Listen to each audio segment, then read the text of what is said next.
എല്ലാവർക്കും നമസ്കാരം. Welcome to Ernest academy. Ernest അക്കാഡമിയുടെ പുതിയൊരു വീഡിയോയിലേക്ക് സ്വാഗതം. ഇന്നത്തെ വീഡിയോയിൽ നമ്മൾ പ്രധാനമായിട്ടും ഡിസ്കസ് ചെയ്യാൻ ഉദ്ദേശിക്കുന്നത് നമ്മളുടെ Kerala water authority meter reader എക്സാമുമായി ബന്ധപ്പെട്ട് നമുക്കറിയാം 279/2025 നോട്ടിഫിക്കേഷൻ പ്രകാരമുള്ള മീറ്റർ റീഡർ എന്ന് പറയുന്ന തസ്തികയുമായി ബന്ധപ്പെട്ട് നമുക്കറിയാം നമ്മളുടെ ആ ഒരു എക്സാം പ്രിപ്പറേഷൻ നമ്മൾ സ്റ്റാർട്ട് ചെയ്ത് കഴിഞ്ഞു അല്ലെ. സോ നമ്മുടെ ഒരു സ്റ്റഡി പ്ലാൻ എങ്ങനെയാണ് എന്നുള്ളതാണ് നമ്മൾ ഇന്നത്തെ ഒരു സെഷനിൽ, അല്ലെങ്കിൽ എങ്ങനെ വേണം എന്നുള്ളതാണ് നമ്മൾ ഇന്നത്തെ ഒരു സെഷനിലൂടെ പ്രധാനമായിട്ടും ഫോക്കസ് ചെയ്യുന്നുണ്ടാവുക.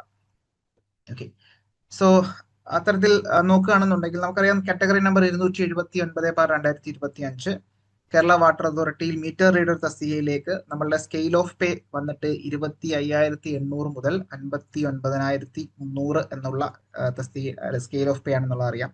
സോ ആന്റിസിപ്പേറ്റഡ് ആയിട്ടുള്ള വേക്കൻസീസ് ആണ്, വേക്കൻസികൾ ഉണ്ടാവാൻ സാധ്യത കൂടുതലാണ്. സോ നമ്മളുടെ ഒരു ആസ് എ പ്ലംബർ ക്വാളിഫിക്കേഷൻ ഉള്ള ഒരു ഉദ്യോഗത്തെ സംബന്ധിച്ചോളം വളരെ നല്ലൊരു അവസരം തന്നെയാണ്. സോ ഇത്തരത്തിൽ ഇതുവരെ പഠിച്ചു തുടങ്ങാത്ത ആൾക്കാരുണ്ടെന്നുണ്ടെങ്കിൽ ഒട്ടും വൈകിക്കേണ്ട. ഇപ്പോഴും നമ്മൾ പുറകിലൊന്നുമല്ല. സോ നമുക്ക് സമയം നമ്മളുടെ കയ്യിലുണ്ട്. നിലവിലത്തെ ഒരവസ്ഥയിൽ നമ്മളുടെ മുന്നിൽ സമയമുണ്ട്. ഉള്ള സമയം നമ്മൾ കൃത്യമായിട്ട് ഒന്ന് കാൽക്കുലേറ്റ് ചെയ്ത് പ്ലാൻ ചെയ്ത് ഒന്ന് വിനിയോഗിക്കുകയാണെന്നുണ്ടെങ്കിൽ നമുക്ക് ഈസി ആയിട്ട് നമ്മളുടെ എക്സാം ക്രാക്ക് ചെയ്ത് മുന്നിലത്തെ റാങ്കിൽ വന്ന് നമുക്ക് ജോലിയിൽ പ്രവേശിക്കാൻ സാധിക്കും. യാതൊരുവിധ സംശയവും വേണ്ട അല്ലെ. നമുക്ക് വേണ്ടുന്നത് ഒരു മനസ്സും പിന്നെ കഠിനാധ്വാനം അല്ലെ. ഹാർഡ് വർക്ക് വളരെ വളരെ ഇമ്പോർട്ടന്റ് ആണ്. സോ ഹാർഡ് വർക്കും അതുപോലെ തന്നെ സ്മാർട്ട് വർക്ക് കൂടി ചേരുമ്പോഴാണ് ഇപ്പോഴത്തെ ഒരു ഇപ്പോഴത്തെ ഒരു സിറ്റുവേഷൻ അനുസരിച്ച് നമുക്ക് എക്സാംസിന് നമുക്ക് ഉയർന്ന റാങ്കും അതോടൊപ്പം തന്നെ ജോലിയിൽ നമുക്ക് കിട്ടുന്നുണ്ടാവുക. ഓക്കെ, അപ്പൊ അതായത് ക്വാളിഫിക്കേഷനിലേക്ക് വരുമ്പോൾ SSLC അല്ലെങ്കിൽ ഇക്വലന്റ് വേണം. അതോടൊപ്പം തന്നെ that is national council for vocational training NCVT-യുടെ ഒരു വർഷത്തെ പ്ലംബർ കോഴ്സ് അല്ലെങ്കിൽ NTC നാഷണൽ ട്രേഡ് സർട്ടിഫിക്കറ്റ് അല്ലെന്നുണ്ടെങ്കിൽ നമ്മളുടെ ഒരു വർഷത്തെ പ്ലംബർ കോഴ്സിലുള്ള സർട്ടിഫിക്കേഷൻ മതിയാകും നമ്മളുടെ മീറ്റർ റീഡർ എന്ന് പറയുന്ന തസ്തികയുമായി ബന്ധപ്പെട്ട് ബേസിക് ആയിട്ടുള്ള ക്വാളിഫിക്കേഷൻ. ഓക്കെ, ശേഷം നമ്മളുടെ പഴയ ഒരു നോട്ടിഫിക്കേഷൻ നോക്കുകയാണെന്നുണ്ടെങ്കിൽ 143/2019 എന്ന് പറയുന്ന ഒരു പഴയ നോട്ടിഫിക്കേഷൻ നമുക്കറിയാം അല്ലെ. സോ ഇതിന് തൊട്ട് മുന്നേ വന്ന നോട്ടിഫിക്കേഷൻ ആണ്. അവിടെ സ്കെയിൽ ഓഫ് പേ 19,000 മുതൽ 42,900 ആയിരുന്നു. എന്നാൽ ഇപ്പോൾ സ്കെയിൽ ഓഫ് പേ അല്പം റിവൈസ്ഡ് ആയിട്ടുണ്ട്. അന്ന് നമ്പർ ഓഫ് വേക്കൻസി വിളിക്കുന്ന സമയത്ത്, അതായത് 2019 വിളിക്കുന്ന സമയത്ത് 8 വേക്കൻസികൾ മാത്രമായിരുന്നു അന്ന് റിപ്പോർട്ടഡ് ആയിരുന്നത്. എന്നാൽ നമുക്കറിയാം ഇപ്പോഴത്തെ സാഹചര്യത്തിൽ അല്ലെങ്കിൽ ലാസ്റ്റ് കഴിഞ്ഞ എക്സാമിന്റെ ഡീറ്റെയിൽസ് നോക്കുമ്പോൾ അതിന്റെ കട്ട് ഓഫ് മാർക്ക് വന്നിട്ട് 63.66 ആയിരുന്നു അല്ലെ. 63.66 ആയിരുന്നു. ഡേറ്റ് ഓഫ് എക്സാം വന്നിട്ട് 2022 19 കോവിഡ് കാലഘട്ടമായിരുന്നു നമുക്കറിയാം. സോ അതിനുശേഷം പരീക്ഷകൾ തുടങ്ങുന്നത് പിന്നീടായിരുന്നു. അതുകൊണ്ട് തന്നെ എക്സാം നടന്നത് ഏകദേശം 3 കൊല്ലം കഴിഞ്ഞിട്ടാണ്. 22 എക്സാം നടക്കുന്നത്. 22 അവസാനമായിട്ടാണ് എക്സാം നടക്കുന്നത്. കട്ട് ഓഫ് മാർക്ക് വന്നിരുന്നത് 63.67 എന്നുള്ളൊരു കട്ട് ഓഫ് മാർക്കാണ്. അപ്പോൾ ആ ഒരു കാലത്ത് 63.67 കട്ട് ഓഫ് മാർക്ക് എന്ന് പറയുന്നത് അന്നത്തെ ഒരു സമയത്ത് ഉയർന്ന മാർക്ക് തന്നെയായിരുന്നു. എന്നാൽ ഇനി അങ്ങോട്ട്, അതായത് ഇപ്പോഴത്തെ ഒരു സിറ്റുവേഷൻ പ്രകാരം ഈ 63.67 മാർക്ക് എന്ന് പറയുന്ന ഒരു ഉയർന്ന മാർക്കല്ല അല്ലെ. അപ്പൊ ഈ തരത്തിൽ കോമ്പറ്റീഷൻ അല്ലെങ്കിൽ ഇത്തരത്തിലുള്ള പ്രിപ്പറേഷൻസ് ലെവൽ കൂടുന്ന ഒരു സാഹചര്യത്തിൽ നമ്മൾ ഈ പറയുന്ന എക്സാമുമായി ബന്ധപ്പെട്ട് കുറച്ചുകൂടി മുന്നോട്ട് പോകേണ്ടതായിട്ടുണ്ട്. അതായത് നമ്മളുടെ കോമ്പറ്റീഷൻ ലെവൽ കൂടുന്നതനുസരിച്ച് നമ്മൾ കൂടി പ്രിപ്പറേഷൻ ലെവൽ കൂട്ടേണ്ടതായിട്ടുണ്ട്. അതുകൊണ്ട് തന്നെ വളരെ സിസ്റ്റമാറ്റിക് ആയിട്ട് നമുക്ക് പഠിച്ചു മുന്നോട്ട് പോകേണ്ടതായിട്ടുണ്ട്. നമ്മൾക്കറിയാം സിലബസ് 10 മോഡ്യൂളുകൾ അടങ്ങിയിരിക്കുന്ന സിലബസ് നമ്മുടെ കയ്യിലുണ്ട്, നമ്മളുടെ മുന്നിലുണ്ട്. കേരള PSC തന്നെ പ്ലംബർ ട്രേഡുമായി ബന്ധപ്പെട്ട് പ്രീവിയസ് ഇയർ എക്സാംസ് നോക്കുകയാണെന്നുണ്ടെങ്കിൽ നമ്മുടെ കയ്യിലുള്ള സിലബസ് തന്നെ ധാരാളമാണ്. 10 മൊഡ്യൂളുകളായിട്ടാണ് തിരിച്ചിരിക്കുന്നത്. സോ ആ ഒരു 10 മൊഡ്യൂളുകളും ഡീറ്റെയിൽഡ് ആയിട്ട് ഒന്ന് അനലൈസ് ചെയ്തുകൊണ്ട് നമ്മൾക്ക് നമ്മളുടെ അഭിരുചിക്ക് അനുസരിച്ച് ഓരോ മൊഡ്യൂളുകൾ ഡിവൈഡ് ചെയ്ത് പഠിക്കേണ്ടതായിട്ടുണ്ട്. ഓക്കെ, അന്നത്തെ കട്ട് ഓഫ് 63.67 ആയിരുന്നു. അന്നത്തെ മാക്സിമം മാർക്ക് എന്ന് പറയുന്നത് 97 ആയിരുന്നു. മാക്സിമം മാർക്ക് 97 ആയിരുന്നു. ഓക്കെ, ദെൻ ടോട്ടൽ അഡ്വൈസ് വന്നിരിക്കുന്നു. ഓക്കെ, ടോട്ടൽ അഡ്വൈസ് 94 അഡ്വൈസുകൾ പോയിട്ടുണ്ട് അല്ലെ. ചെറിയൊരു അഡ്വൈസ് അല്ല. നമ്മളെ സംബന്ധിച്ചോളം 94 അഡ്വൈസ് പോയെന്നുള്ളത് വളരെ വലിയ സംഖ്യ തന്നെയാണ്. അന്നത്തെ മെയിൻ ലിസ്റ്റിൽ നമ്പർ ഓഫ് കാൻഡിഡേറ്റ്സിന്റെ എണ്ണം 299 ആയിരുന്നു. ഓക്കെ, അപ്പോൾ അത്തരത്തിൽ നോക്കുകയാണെന്നുണ്ടെങ്കിൽ ഈ ഒരു എക്സാമുമായി ബന്ധപ്പെട്ട് ഇപ്പോഴത്തെ നോട്ടിഫിക്കേഷനിലും ഈ പറയുന്ന 90-ൽ താഴെ ആകില്ല എന്നുള്ളത് നമുക്ക് പറയാൻ കാര്യം എന്താണ്, അത്തരത്തിലുള്ള വേക്കൻസീസ് അവിടെ നടക്കുന്നുണ്ട്. അല്ലെന്നുണ്ടെങ്കിൽ അവിടെ മൂവ്മെന്റ് ഉള്ള ഒരു തസ്തിക ആയതുകൊണ്ട് തന്നെ മറ്റ് മേഖലയിലേക്കൊക്കെ ആൾക്കാർ പോകുന്നത് കൊണ്ട് തന്നെ അവിടെ എന്താണ് ചെറിയൊരു റൊട്ടേഷൻ വരുന്നുണ്ട് അല്ലെ, ഒരു മൂവ്മെന്റ് ഉള്ള ഒരു റാങ്ക് ലിസ്റ്റ് തന്നെയാണ്. അപ്പൊ അത്തരത്തിൽ നമ്മൾക്കും അത്തരത്തിൽ എന്താണ് കുറേയധികം വേക്കൻസീസ് നമുക്ക് കിട്ടും എന്നുള്ള പ്രതീക്ഷയാണ് നമുക്കുള്ളത്. ഓക്കെ, അപ്പോൾ അത്തരത്തിൽ ആ ഒരു എക്സാമുമായി ബന്ധപ്പെട്ട് പഠിക്കേണ്ടതായിട്ടുള്ള ഒരു സിലബസ് നമുക്കറിയാം അല്ലെ. ഒരു എക്സ്പെക്ടഡ് സിലബസ് എന്ന് ഉദ്ദേശിക്കുന്നത് കേരള PSC തന്നെ പ്ലംബർ എക്സാമുമായി ബന്ധപ്പെട്ട് ജൂനിയർ ഇൻസ്ട്രക്ടർ പ്ലംബർ അല്ലെങ്കിൽ ട്രേഡ്സ്മാൻ പ്ലംബർ എക്സാമുകൾക്ക് പ്രിപ്പയർ ചെയ്തിട്ടുള്ള അതേ സിലബസ് തന്നെയാണ് നമ്മൾ മുന്നിൽ കാണുന്നത്. അപ്പോൾ അവിടെ ശ്രദ്ധിക്കേണ്ട കാര്യം പ്ലംബർ ITA പ്ലംബർ കോഴ്സ് കഴിഞ്ഞിട്ടുള്ള ഒരു ഉദ്യോഗാർത്ഥിയെ സംബന്ധിച്ചോളം ഈ ഒരു സിലബസ് വളരെ ഇമ്പോർട്ടന്റ് ആണ്. സോ നമുക്കറിയാം 10 മോഡ്യൂളുകളായിട്ടാണ് അവിടെ തിരിച്ചിരിക്കുന്നത്. ഓരോ മോഡ്യൂളുകൾക്കും വെയിറ്റേജ് മാർക്കുകൾ ഉണ്ട് അല്ലെ. 10 മോഡ്യൂൾ ആകുമ്പോൾ അവിടെ 10 മാർക്ക്, ഓരോ മോഡ്യൂളിനും 10 മാർക്ക് എന്ന രീതിയിലാണ് വെയിറ്റേജ്. അപ്പൊ നമ്മൾ ഇവിടെ ശ്രദ്ധിക്കേണ്ട കാര്യം, നമുക്ക് മുന്നോട്ട് വരണമെന്നുണ്ടെങ്കിൽ അല്ലെ വളരെ സ്മാർട്ടായിട്ട് ഇതിനെ പഠിക്കേണ്ടതായിട്ടുണ്ട്. അപ്പൊ ഈ ഓരോ മോഡ്യൂളുകളും വളരെ കൃത്യമായിട്ട് അനലൈസ് ചെയ്യുക. നമ്മൾ എല്ലാവരും തന്നെ ഓരോ മോഡ്യൂളുകളും വളരെ കൃത്യമായിട്ട് അനലൈസ് ചെയ്യുക. സോ എങ്ങനെയാണ് ആ മോഡ്യൂളുകൾ എന്നുള്ളത് നമുക്ക് മനസ്സിലാക്കാം. ഒന്നാമത്തെ മോഡ്യൂൾ നോക്കിയാൽ ഒന്നാമത്തെ മോഡ്യൂൾ കൊടുത്തിരിക്കുന്നത് 2 കാര്യങ്ങളാണ് പ്രധാനമായിട്ടും പഠിക്കേണ്ടത് നമുക്ക്. ഒന്നാമത്തെ മോഡ്യൂളിനകത്ത് ഒന്ന് സേഫ്റ്റിയുമായി ബന്ധപ്പെട്ടുള്ള കാര്യങ്ങൾ, 2 വളരെ കോമൺ ആയിട്ട് നമ്മൾ യൂസ് ചെയ്യുന്ന ഹാൻഡ് ടൂൾസുകളും എക്യൂപ്മെന്റ്സുകളുമാണ്. ഓക്കെ, സേഫ്റ്റി മെഷേഴ്സുമായി ബന്ധപ്പെട്ട് മനസ്സിലാക്കേണ്ടത് important of safety and general precautions in plumbing work. അപ്പോൾ പ്ലംബിംഗ് വർക്കിൽ പ്രധാനമായിട്ടും നമ്മൾ മെയിൻറ്റെയിൻ ചെയ്യേണ്ട സേഫ്റ്റി പ്രിക്കോഷൻസ് PPEs ഉണ്ട് അല്ലെ, ദാറ്റ് ഈസ് പേഴ്സണൽ പ്രൊട്ടക്റ്റീവ് എക്യൂപ്മെന്റ്സുകളുണ്ട്. അപ്പൊ അത്തരത്തിലുള്ള പേഴ്സണൽ പ്രൊട്ടക്റ്റീവ് എക്യൂപ്മെന്റ്സ് സ്റ്റാൻഡേർഡ്സ് അത് ഏതൊക്കെ ടൈപ്പാണ്, ഓക്കെ, അങ്ങനെയുള്ള കാര്യങ്ങൾ വളരെ ഇമ്പോർട്ടൻ്റ് ആയിട്ട് പഠിക്കണം. രണ്ടാമത്തെ സെഷനായിട്ട് നോക്കേണ്ടത് ഇത്തരത്തിൽ ഹാൻഡ് ടൂൾസ് ആണ്. അപ്പൊ അതിൽ തന്നെ മാർക്കിംഗ് ടൂളുകളുണ്ട്, മെഷറിംഗ് ടൂളുകളുണ്ട്, കട്ടിംഗ് ടൂളുകളുണ്ട്. എസ്പെഷ്യലി നമ്മൾ പ്രധാനമായിട്ടും പ്ലംബേഴ്സ് യൂസ് ചെയ്യുന്ന കുറച്ച് പ്ലംബിംഗ് ടൂളുകൾ പഠിക്കേണ്ടതായിട്ടുണ്ട്. പിന്നീട് various types of machineries equipments and it's operation, പ്രത്യേക തരത്തിലുള്ള നമ്മൾ പലതരത്തിലുള്ള മെഷീനറീസ് ഒക്കെ ഉണ്ട് അല്ലെ. നമ്മളുടെ ആ ഒരു പ്ലംബിംഗ് ടൂളുമായി ബന്ധപ്പെട്ട് അല്ലെങ്കിൽ പ്ലംബിംഗ് ജോബുമായി ബന്ധപ്പെട്ട് നമ്മൾ മനസ്സിലാക്കേണ്ട കുറച്ചധികം മെഷീനറീസ് ഉണ്ട്, എക്യൂപ്മെന്റ്സുകളുണ്ട്. അതുമായി ബന്ധപ്പെട്ട് അതിന്റെ ഓപ്പറേഷൻസ് ഒക്കെ കൃത്യമായിട്ട് പഠിക്കേണ്ടതായിട്ടുണ്ട്. അപ്പോൾ ശ്രദ്ധിക്കേണ്ട കാര്യം 10 മാർക്ക് ഈ പറയുന്ന ഒന്നാമത്തെ മൊഡ്യൂളിൽ നമുക്ക് നേടേണ്ടതായിട്ടുണ്ട്. ഓക്കെ, രണ്ടാമത്തെ മൊഡ്യൂൾ നോക്കി മെറ്റൽസ് അതുപോലെ തന്നെ പൈപ്പ് ആൻഡ് പൈപ്പ് ഫിറ്റിംഗ്സ് വളരെ ഇമ്പോർട്ടൻ്റ് ആണ് അല്ലെ. മെറ്റൽസും പൈപ്പും പൈപ്പ് ഫിറ്റിംഗ്സും.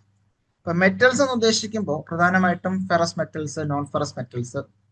അവിടെ ഈ മെറ്റൽസിന്റെ ബേസിക് പ്രോപ്പർട്ടീസ് എന്താണ്, അലോയ്സ്, അതിൽ മെറ്റൽസുകൾ അല്ലെങ്കിൽ നമ്മൾ എന്ത് ചെയ്യുന്നുണ്ടാകും, മറ്റ് മെറ്റലുകൾ ചേർത്തുകൊണ്ട് അല്ലെ, ferrous metals and alloys. Non ferrous, for example copper അല്ലെങ്കിൽ സിങ്ക്, ലെഡ്, അങ്ങനെയുള്ള നോൺ ഫെറസ് ആയിട്ടുള്ള മെറ്റൽസുകൾ ഉണ്ട് അല്ലെ. സോ അതിന്റെ അലോയ്സ് ഉണ്ട്, വളരെ ഇമ്പോർട്ടൻ്റ് ആണ്. അതുപോലെ തന്നെ pipe and pipe fittings. Okay, അപ്പൊ ഇവിടെ പൈപ്പ് ആൻഡ് പൈപ്പ് ഫിറ്റിംഗ്സുമായി ബന്ധപ്പെട്ട് നോക്കിയാൽ ഡിഫറെന്റ് ടൈപ്സ് ഓഫ് പൈപ്സ്, പല തരത്തിലുള്ള പൈപ്പുകളുണ്ട്. So according to the dimension, according to the use, according to the material used. So അത്തരത്തിൽ ഡിഫറെന്റ് ടൈപ്സ് ഓഫ് പൈപ്പുകൾ നമുക്കറിയാം അല്ലെ. സോ ഫോർ എക്സാമ്പിൾ നോക്കുകയാണെന്നുണ്ടെങ്കിൽ PVC അല്ലെ, poly vinyl chloride, PVC pipe. അപ്പൊ PVC പൈപ്പുമായി ബന്ധപ്പെട്ട് നമ്മൾ അതിന്റെ സ്റ്റാൻഡേർഡ് ലെങ്ത് എത്രയാണ് നമുക്കറിയാം, 6 മീറ്റർ ആണ് സ്റ്റാൻഡേർഡ് ലെങ്ത് എന്ന് പറയുന്നത്. അതുപോലെ തന്നെ different sizes, for example 50 mm PVC അല്ലെങ്കിൽ 3/4 ഇഞ്ച് അല്ലെ, ഇത്തരത്തിൽ 25 mm 20 mm PVC ഉണ്ട്, 15 mm PVC ഉണ്ട്, 50 mm PVC ഉണ്ട്. അതുപോലെ തന്നെ 75 63-ന്റെ PVC ഉണ്ട്, 75-ന്റെ PVC ഉണ്ട്, 90 mm PVC, 110 mm PVC, 140 PVC, 160 PVC, 200 PVC. അങ്ങനെ ഡയമീറ്ററിന്റെ അടിസ്ഥാനത്തിൽ ഇത്തരത്തിൽ ഓരോ പൈപ്പുകൾക്കായാലും ഡയമീറ്റേഴ്സ് ആൻഡ് ലെങ്ത് സ്റ്റാൻഡേർഡ്സുകൾ അവൈലബിൾ ആണ്. So different types of pipes. Then method of manufacturing. ഈ പൈപ്പ് മാത്രമേ പറഞ്ഞു, പൈപ്പ് ഫിറ്റിംഗ്സുകൾ ഉണ്ട് അല്ലെ, പൈപ്പ് അല്ലെങ്കിൽ സ്പെഷ്യൽസ് എന്ന് പറയാം. പൈപ്പ് ഫിറ്റിംഗ്സ് ഫോർ എക്സാമ്പിൾ പറയുകയാണെങ്കിൽ യൂണിയൻസ് അല്ലെങ്കിൽ റിഡ്യൂസേഴ്സ്, ബെൻഡ്, എൽബോ, അങ്ങനെയുള്ള നിരവധി സ്പെഷ്യൽസ് അല്ലെങ്കിൽ ഫിറ്റിംഗ്സുകളുണ്ട്. അപ്പൊ ഇത്തരത്തിൽ പൈപ്പും പൈപ്പ് ഫിറ്റിംഗ്സിന്റെയും പ്രത്യേകതകൾ എന്താണ് നമുക്കറിയാം. പൈപ്പ് ഫിറ്റിംഗ്സ് എന്ന് പറയുന്നത് അവിടെയുള്ള ഡയറക്ഷൻസ് ചേഞ്ച് ചെയ്യാനും മറ്റു കാര്യങ്ങൾക്കൊക്കെ ആ ഫ്ലോയുടെ ഡയറക്ഷൻ ചേഞ്ച് ചെയ്യാനൊക്കെ നമ്മൾ യൂസ് ചെയ്യുന്നു. അല്ലെങ്കിൽ 2 പൈപ്പ് തമ്മിൽ കണക്ട് ചെയ്യാൻ നമ്മൾ ജോയിന്റുകൾ യൂസ് ചെയ്യാറുണ്ട്. ദെൻ മെത്തേഡ് ഓഫ് മാനുഫാക്ചറിംഗ് എന്ന് പറയുമ്പോൾ ഈ പൈപ്പുകൾ നിർമ്മിക്കാനായിട്ട് പ്രധാനമായിട്ടും യൂസ് ചെയ്യുന്ന മെത്തേഡുകൾ ഏതൊക്കെയാണ്? അപ്പൊ ഇഞ്ചക്ഷൻ മോൾഡിംഗ് യൂസ് ചെയ്യാറുണ്ട്, അതുപോലെ തന്നെ കാസ്റ്റിംഗ്, ഇത്തരത്തിലുള്ള സെൻട്രിഫ്യൂഗൽ കാസ്റ്റിംഗ്സ് യൂസ് ചെയ്യാറുണ്ട്. അപ്പൊ നിരവധി മാനുഫാക്ചറിംഗ് അല്ലെങ്കിൽ മെത്തേഡുകൾ നമുക്ക് അവൈലബിൾ ആണ്. So various types of pipe fittings. ഇപ്പൊ നേരത്തെ പറഞ്ഞതുപോലെ എന്താണ്, എൽബോ ഉണ്ട്, അല്ലെങ്കിൽ ബെൻഡ്, എൽബോ, റെഡ്യൂസേഴ്സ്, ടീ, അങ്ങനെയുള്ള നിരവധി ഫിറ്റിംഗ്സുകൾ നമുക്ക് മനസ്സിലാക്കേണ്ടതായിട്ടുണ്ട്. ഓക്കെ, അപ്പോൾ ഇത്തരത്തിൽ ആദ്യത്തെ 2 മൊഡ്യൂളുകൾ ബേസിക് ആയിട്ട് സേഫ്റ്റിയും അതുപോലെ തന്നെ ഹാൻഡ് ടൂൾസ്, എന്താണ് metals, different types of metals classifications, അലോയ്സുമായി ബന്ധപ്പെട്ട് different types of alloys, for example aluminium alloys, അതുപോലെ തന്നെ കോപ്പർ അലോയ്സ്, അങ്ങനെയൊക്കെയുള്ള കാര്യങ്ങൾ വളരെ ഇമ്പോർട്ടന്റ് ആയിട്ട് പഠിക്കണം. പിന്നീട് പൈപ്പ് ആൻഡ് പൈപ്പ് ഫിറ്റിംഗ്സും ബന്ധപ്പെട്ട് നമുക്ക് പഠിക്കേണ്ടതായിട്ടുണ്ട്. അപ്പൊ ടോട്ടൽ 2 മൊഡ്യൂൾ 20 മാർക്ക് നമുക്ക് നേടേണ്ടതായിട്ടുണ്ട്. 20 മാർക്ക് നേടേണ്ടതായിട്ടുണ്ട്. മൂന്നാമത്തെ മൊഡ്യൂൾ നോക്കാം. മൂന്നാമത്തെ മൊഡ്യൂൾ നോക്കിയാൽ വാട്ടർ ആൻഡ് വാട്ടർ ഡിസ്ട്രിബ്യൂഷൻ ആണ് അല്ലെ. വെള്ളവും വെള്ളത്തിന്റെ ഡിസ്ട്രിബ്യൂഷൻ. നമുക്കറിയാം, വെള്ളം എടുക്കണമെന്നുണ്ടെങ്കിൽ നമുക്കൊരു സോഴ്സ് വേണം. സാധാരണഗതിയിൽ റിവർ, അല്ലെ, പോണ്ട്, ലേക്ക്, അങ്ങനെയൊക്കെയുള്ള സോഴ്സുകൾ നമുക്ക് അവൈലബിൾ ആണ്. അപ്പോൾ ഇത്തരത്തിൽ sources of water, impurities of water and water treatment വളരെ വളരെ ഇമ്പോർട്ടന്റ് ആണ് അല്ലെ. പ്രധാനപ്പെട്ട ഇമ്പ്യൂരിറ്റീസ് എന്തൊക്കെയാണ്, എന്തൊക്കെ ട്രീറ്റ്മെന്റുകളാണ് നമ്മൾ വെള്ളത്തിൽ കൊടുക്കുന്നുണ്ടാവുക. ഓക്കെ, എന്തൊക്കെ ട്രീറ്റ്മെന്റ് ആണ് ഇത്തരത്തിൽ നമ്മൾ വാട്ടർ പ്യൂരിഫിക്കേഷനുമായി ബന്ധപ്പെട്ട് നമ്മൾ മനസ്സിലാക്കേണ്ടത്. പിന്നീട് വെള്ളം ടെസ്റ്റ് ചെയ്യേണ്ടതായിട്ടുണ്ട് അല്ലെ. സോ വാട്ടറിന്റെ ടെസ്റ്റിംഗ് അത് ഓക്കെ ആണെങ്കിൽ മാത്രം നമ്മൾ എന്ത് ചെയ്യുന്നുണ്ടാവുള്ളൂ, നമ്മളത് ഡിസ്ട്രിബ്യൂട്ട് ചെയ്യുന്നുണ്ടാവുള്ളൂ. സോ അത്തരത്തിലുള്ള source, impurities, testing of water വളരെ ഇമ്പോർട്ടന്റ് ആണ്. ദെൻ ഡിസ്ട്രിബ്യൂഷൻ പൈപ്പുകൾ. നമുക്ക് ഈ പറയുന്ന ഡിസ്ട്രിബ്യൂഷൻ ചെയ്യണമെന്നുണ്ടെങ്കിൽ നമുക്ക് പൈപ്പ് ലേ ചെയ്യേണ്ടതായിട്ടുണ്ട് അല്ലെ. പൈപ്പിലൂടെയാണ് നമ്മൾ വെള്ളം കടത്തി വിടുന്നുണ്ടാവുക. So laying of distribution pipe എങ്ങനെ നമ്മൾ ലേ ചെയ്യുന്നു. ദെൻ ഈ പൈപ്പ് ലൈൻസുകൾ ടെസ്റ്റ് ചെയ്യേണ്ടതായിട്ടുണ്ട് അല്ലെ. ഫോർ എക്സാമ്പിൾ പ്രഷർ ടെസ്റ്റ് ചെയ്യാറുണ്ട്. സോ മാക്സിമം എത്ര പ്രഷറിൽ ഈ പൈപ്പ് താങ്ങും എന്നുള്ളത് അല്ലെ. That is testing of pipe lines.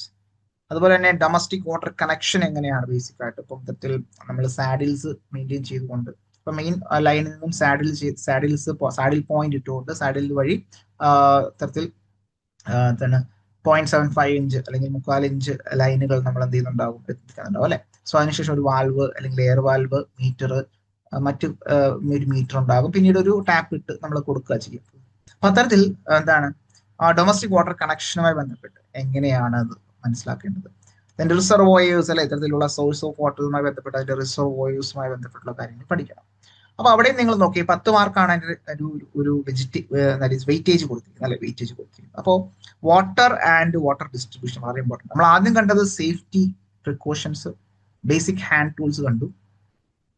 രണ്ടാമതായിട്ട് നമ്മൾ ശ്രദ്ധിച്ചത് എന്തായിരുന്നു? അത്തരത്തിൽ അതുമായി ബന്ധപ്പെട്ട മെറ്റൽസ് ആൻഡ് പൈപ്പ് ഫിറ്റിംഗ്സ് അല്ലെ, മെറ്റൽസും പൈപ്പ് ഫിറ്റിംഗ്സ് നമ്മൾ കണ്ടു. മൂന്നാമതായിട്ട് വാട്ടർ ആൻഡ് വാട്ടർ ഡിസ്ട്രിബ്യൂഷൻ ആണ് നമ്മൾ കണ്ടത്. Okay, fine. നാലാമത്തെ മൊഡ്യൂളിലേക്ക് വരുമ്പോൾ, നാലാമത്തെ മൊഡ്യൂൾ നോക്കി നിങ്ങൾ പമ്പ് ആൻഡ് പമ്പിങ് അല്ലെ. ഇത്തരത്തിൽ പമ്പുകളുമായി ബന്ധപ്പെട്ട് നമുക്കറിയാം, വാട്ടർ ലിഫ്റ്റ് ചെയ്യണമെന്നുണ്ടെങ്കിൽ അല്ലെ, വെള്ളത്തെ ഉയർത്തണമെന്നുണ്ടെങ്കിൽ പൊട്ടൻഷ്യൽ ലൈക്ക് എന്താണ് ലിഫ്റ്റിംഗ് പർപ്പസുകൾക്ക് വേണ്ടി നമ്മൾ എന്ത് യൂസ് ചെയ്യാറുണ്ട്? പമ്പ് യൂസ് ചെയ്യാറുണ്ട്. ഓക്കെ, സോ അത് ഇത്തരത്തിൽ റെസിപ്രോക്കേറ്റിംഗ് പമ്പുകളുണ്ട്, സെൻട്രിഫ്യൂഗൽ പമ്പുകളുണ്ട്, നിരവധി പമ്പുകൾ നമുക്ക് ക്ലാസിഫിക്കേഷൻ പഠിക്കാറുണ്ട് അല്ലെ. ഈ പമ്പുകളുടെ വർക്കിംഗ് പ്രിൻസിപ്പിൾ എന്താണ്, ഈ പമ്പുമായി ബന്ധപ്പെട്ട് റിപ്പയറിങ്സ് എങ്ങനെ നമ്മൾ ചെയ്യേണ്ടതായിട്ടുണ്ട്, മെയിൻ്റനൻസ് എങ്ങനെ ചെയ്യേണ്ടതായിട്ടുണ്ട്. ഓക്കെ, പിന്നീട് ഈ പമ്പ് യൂസ് ചെയ്തുകൊണ്ട് നമ്മൾ എന്ത് ചെയ്യുക, വാട്ടർ നമ്മൾ ഉയർന്ന ഒരു സ്റ്റോറേജിലേക്ക് അല്ലെങ്കിൽ ഉയർന്ന പ്രഷറിൽ അല്ലെങ്കിൽ ഉയരത്തിലുള്ള ഒരു പ്രഷറൈസ്ഡ് ആയിട്ടുള്ള അല്ലെങ്കിൽ ഒരു ടാങ്കിലേക്ക്, OHSR എന്ന് പറയുന്നത് ഓവർ ഹെഡ് എന്താണ് ഇത്തരത്തിൽ സ്റ്റോറേജ് റിസർവോയറുകളുണ്ട് അല്ലെ. ഇത്തരത്തിൽ OHSR അല്ലെങ്കിൽ സമ്പ്, ഗ്രൗണ്ട് ലെവൽ ആയിട്ടുള്ള സമ്പുകൾ ഉണ്ടാകും. അപ്പോൾ അത്തരത്തിലുള്ള സ്റ്റോറേജ് സിസ്റ്റത്തിലേക്ക് നമ്മൾ എന്ത് ചെയ്യുന്നുണ്ടാകും, നമ്മൾ നിറയ്ക്കുന്നുണ്ടാകും. സോ അവിടെ നിന്നായിരിക്കും നമ്മൾ ഇത്തരത്തിൽ ഗ്രാവിറ്റി വഴിയോ അല്ലെങ്കിൽ മറ്റു പമ്പുകളുടെ സഹായത്തോടു കൂടിയോ ഒക്കെ ഇത്തരത്തിൽ ഡിസ്ട്രിബ്യൂഷൻ മെത്തേഡുകളുണ്ട്. അപ്പൊ അങ്ങനെയുള്ള കാര്യങ്ങളാണ് പ്രധാനമായിട്ടും പമ്പ് ആൻഡ് പമ്പിങ് മെയിൻസ് അല്ലെങ്കിൽ പമ്പിങ് എന്ന് പറയുന്ന ടോപ്പിക്കുമായി ബന്ധപ്പെട്ട് മനസ്സിലാക്കേണ്ടത്. നാലാമത്തെ മൊഡ്യൂൾ നിങ്ങൾ നോക്കിയ പമ്പ്, ടൈപ്സ് ഓഫ് പമ്പ്, ഈ പമ്പിന്റെ വർക്കിംഗ് എന്താണ്, പമ്പുമായി ബന്ധപ്പെട്ടുള്ള റിപ്പയറിംഗ് എങ്ങനെ വരുന്നു, ഓക്കെ, അതിന്റെ ഒരു മെയിൻ്റനൻസ് കാലാവധി എങ്ങനെയാണ്, ദെൻ വാട്ടർ സ്റ്റോറേജ് സിസ്റ്റം എങ്ങനെയാണ് നമ്മൾ വെള്ളത്തെ സ്റ്റോർ ചെയ്ത് വെക്കുന്നത്. അപ്പൊ അത്തരത്തിൽ നമ്മൾ ഇൻടേക്ക് വെല്ലുണ്ടാകും. സോ ഇൻടേക്ക് വെല്ലിൽ നിന്നും ഇൻടേക്ക് ആയിട്ട്, അതായത് നമ്മൾ എവിടെ നിന്നെങ്കിലും ഇപ്പോൾ ഫോർ എക്സാമ്പിൾ ഇൻടേക്ക് വെല്ല് ഏതെങ്കിലും ഒരു പുഴയുടെ അടുത്തായിരിക്കും ഉണ്ടാവുക, അല്ലെങ്കിൽ ഒരു ലേക്കിലായിരിക്കും, അല്ലെങ്കിൽ മറ്റേതെങ്കിലും സ്ഥലത്തായിരിക്കും. അപ്പൊ അവിടെ നിന്നും റിസർവോയറിൽ നിന്നും അല്ലെങ്കിൽ നമ്മൾ വെള്ളത്തെ നമ്മൾ എന്ത് ചെയ്യുന്നുണ്ടാവും, ഇൻടേക്ക് ചെയ്യുന്നുണ്ടാവും. സോ ഇൻടേക്ക് ചെയ്തെടുത്ത് നമ്മളൊരു വാട്ടർ ട്രീറ്റ്മെന്റ് പ്ലാന്റിലേക്ക് എത്തിക്കും. വാട്ടർ ട്രീറ്റ്മെന്റ് പ്ലാന്റിലേക്ക് എത്തിച്ചതിന് ശേഷം ആ വാട്ടർ ട്രീറ്റ്മെന്റ് പ്ലാന്റിൽ നമ്മൾ ഇത്തരത്തിൽ വെള്ളത്തെ ട്രീറ്റ് ചെയ്യും. മറ്റ് ഇമ്പ്യൂരിറ്റീസിനെയൊക്കെ റിമൂവ് ചെയ്തുകൊണ്ട് നമ്മൾ എന്ത് ചെയ്യുന്നുണ്ടാവും, അതിനെ ട്രീറ്റ് ചെയ്ത് ഡ്രിങ്കിങ് പർപ്പസിന് വേണ്ടിയിട്ട് നമ്മൾ എന്ത് ചെയ്യുന്നുണ്ടാവും, സെറ്റ് ചെയ്യുന്നുണ്ടാവും. സോ അതിനുശേഷം അവിടെ നിന്നും മോട്ടോഴ്സ് അല്ലെങ്കിൽ പമ്പിന്റെ സഹായത്തോടു കൂടി ഒന്നെങ്കിൽ നമ്മൾ ഡയറക്റ്റ് ഇത്തരത്തിലുള്ള ടാങ്കുകളിലേക്ക് അല്ലെങ്കിൽ സ്റ്റോറേജ് സിസ്റ്റത്തിലേക്ക് നമ്മൾ സ്റ്റോർ ചെയ്ത് വെക്കും. സ്റ്റോർ ചെയ്ത് വെച്ചതിന് ശേഷം ഗ്രാവിറ്റിയുടെ സഹായത്തോടു കൂടി നമ്മൾ എന്ത് ചെയ്യുന്നുണ്ടാവും, റിലീസ് ചെയ്ത് കൺസ്യൂമേഴ്സിന് കൊടുക്കുന്നുണ്ടാവും. ഓക്കെ, അത്തരത്തിലുള്ള പമ്പിംഗ് സിസ്റ്റംസ് നമുക്ക് അവൈലബിൾ ആണ്. അപ്പോൾ അത്തരത്തിൽ ഉയർന്ന പ്രദേശത്തേക്ക് നമുക്ക് ഗ്രാവിറ്റി പറ്റില്ല, പിന്നെ വീണ്ടും നമ്മൾ ബൂസ്റ്റർ പമ്പിന്റെ സഹായത്തോട് പമ്പ് ചെയ്ത് കൊടുക്കേണ്ടി വരും. ഓക്കെ, അങ്ങനെയുള്ള കൺസിഡറേഷനുകളൊക്കെ ഉണ്ട്. അപ്പൊ അത്തരത്തിലുള്ള കാര്യങ്ങളാണ് 4ാമത്തെ മൊഡ്യൂൾ നമുക്ക് പഠിക്കേണ്ടതായിട്ടുള്ളത്. അഞ്ചാമത്തെ മൊഡ്യൂളിലേക്ക് വരുമ്പോൾ പ്ലംബിംഗ് ആൻഡ് സാനിറ്ററി ഫിറ്റിംഗ്സ് ആണ്. സാനിറ്ററി വർക്കുകളിൽ അല്ലെങ്കിൽ സാനിറ്ററി യൂസിന് നമ്മൾ യൂസ് ചെയ്യുന്ന ഫിറ്റിംഗ്സ് പ്രധാനമായിട്ടും ലൈക്ക് സോയിൽ ഫിറ്റിംഗ്സ് ഉണ്ട്, വേസ്റ്റ് ഫിറ്റിംഗ്സ് ഉണ്ട്. അല്ലെ, അത്തരത്തിൽ സാനിറ്ററി പർപ്പസുകൾക്കായിട്ട് പ്ലംബിംഗ് ആൻഡ് സാനിറ്ററി വർക്കുമായി ബന്ധപ്പെട്ട് നമ്മൾ യൂസ് ചെയ്യുന്ന പ്രധാനപ്പെട്ട ഫിറ്റിംഗ്സുകൾ ഉണ്ടാകും. സോയിൽ ഫിറ്റിംഗ്സുകൾ, അതുപോലെ തന്നെ വേസ്റ്റ് ഫിറ്റിംഗ്സ്, ദെൻ ട്രാപ്പ്. അല്ലെ, വളരെ വളരെ വളരെ ഇമ്പോർട്ടൻ്റ് ആയിട്ട് ട്രാപ്പുകൾ ഉണ്ടാകും. വാൽവുകൾ യൂസ് ചെയ്യാറുണ്ട് പലപ്പോഴും നമ്മൾ. ഇത്തരത്തിൽ നമ്മുടെ പൈപ്പുകളുടെ ലൈനിൽ അല്ലെങ്കിൽ നമ്മുടെ പ്ലംബിംഗ് ലൈൻസുകൾ കൺട്രോൾ ചെയ്യാൻ വേണ്ടിയിട്ട്, ഇപ്പം ആ ഫ്ലൂയിഡ്സിന്റെ അല്ലെങ്കിൽ വാട്ടറിന്റെ ഒക്കെ ഫ്ലോ കൺട്രോൾ ചെയ്യാൻ വേണ്ടിയിട്ടും ഒക്കെ വാൽവുകൾ യൂസ് ചെയ്യാറുണ്ട്. അപ്പൊ അത്തരത്തിൽ സോയിൽ ഫിറ്റിംഗ്സ്, വേസ്റ്റ് ഫിറ്റിംഗ്സ്, ട്രാപ്പുകൾ ഉണ്ടാകാറുണ്ട്. ഇത്തരത്തിൽ സാനിറ്ററി ട്രാപ്സുകൾ ക്ലോസറ്റിലൊക്കെ നമ്മൾ യൂസ് ചെയ്യാറുണ്ട്. Then tap and valve. ഇത്തരത്തിൽ ടാപ്പുകൾ നമുക്കറിയാം, ബിബ് കോക്സ് നമ്മൾ ടാപ്പുകൾ യൂസ് ചെയ്യാറുണ്ട്. കൺട്രോൾ ചെയ്യാൻ അല്ലെങ്കിൽ സ്റ്റോപ്പ് ചെയ്യാൻ വേണ്ടിയിട്ട് സ്റ്റോപ്പ് കോക്ക് വെക്കാറുണ്ട്. ടാപ്പ് യൂസ് ചെയ്യാറുണ്ട്. അതുപോലെ തന്നെ കൺട്രോൾ ചെയ്യാൻ വേണ്ടിയിട്ട് വാൽവ് യൂസ് ചെയ്യാറുണ്ട്. ട്രാപ്സ് നമ്മളുടെ ഈ പറഞ്ഞ സാനിറ്ററി ട്രാപ്സുകളാണ് പ്രധാനപ്പെട്ട P trap, Q trap, S trap, അങ്ങനെയുള്ള ട്രാപ്പുകൾ പഠിക്കേണ്ടതായിട്ടുണ്ട്. ഓക്കെ, അപ്പോ soil fittings, waste fittings, taps, valves, then trap പഠിക്കേണ്ടതായിട്ടുണ്ട്. പിന്നീട് ഫ്ലഷിംഗ് സിസ്റ്റം ആണ് അല്ലെ, നമ്മൾ ഈ പറയുന്ന ഫ്ലഷ് ഒക്കെ ചെയ്ത് കളയാനുള്ള സിസ്റ്റംസ്, ഫ്ലഷിംഗ് സിസ്റ്റംസ്. ദെൻ അതുപോലെ തന്നെ advanced and modern equipments, plumbing symbols ഒക്കെ പഠിക്കണം. ഓക്കെ, മോഡേൺ ആയിട്ടുള്ള എക്യുപ്മെന്റ്സിൽ ഏതൊക്കെയാണ് നമ്മളവിടെ യൂസ് ചെയ്യുന്ന ഡ്രോയിങ്, പ്ലംബിംഗുമായി ബന്ധപ്പെട്ട് നമ്മൾ വരയ്ക്കുന്ന ഡ്രോയിങ്സിൽ യൂസ് ചെയ്യുന്ന സിമ്പിൾസുകൾ, ഐഡന്റിഫൈ ചെയ്യാനുള്ള സിമ്പിൾസുകൾ എങ്ങനെയാണ്, എന്തൊക്കെയാണെന്നുള്ളത് മനസ്സിലാക്കുക. ഓക്കെ, അപ്പോൾ 1ാമത്തെ മൊഡ്യൂൾ നമ്മൾ സേഫ്റ്റി, 2ാമത്തെ മൊഡ്യൂൾ മെറ്റൽസ്, അതുപോലെ തന്നെ നമ്മൾ കണ്ടു മെറ്റൽസ് കണ്ടിരുന്നു അല്ലെ. സോ അതുപോലെ തന്നെ നമ്മൾ എന്താ കണ്ടേ, നമ്മൾ ആ ഒരു പൈപ്പ് ലൈൻസ് അല്ലെങ്കിൽ പൈപ്പ് ഫിറ്റിംഗ്സ് കണ്ടു. ദെൻ വാട്ടർ ഡിസ്ട്രിബ്യൂഷൻ കണ്ടു, പമ്പിംഗ് കണ്ടു. Then plumbing and sanitary fittings ആണ്. അപ്പൊ ഇത്തരത്തിൽ 5 മൊഡ്യൂൾ എന്ന് പറയുമ്പോൾ 50 മാർക്കിന്റെ കാര്യങ്ങൾ അവിടെ പഠിക്കേണ്ടതായിട്ടുണ്ട് അല്ലെ. വളരെ ചെറിയ മൊഡ്യൂളുകളാണ്. സോ ഇത്തരത്തിൽ നമ്മൾ വളരെ ഈസി ആയിട്ട് നമുക്ക് മുന്നോട്ട് പഠിച്ചു പോകാവുന്നതേ ഉള്ളൂ.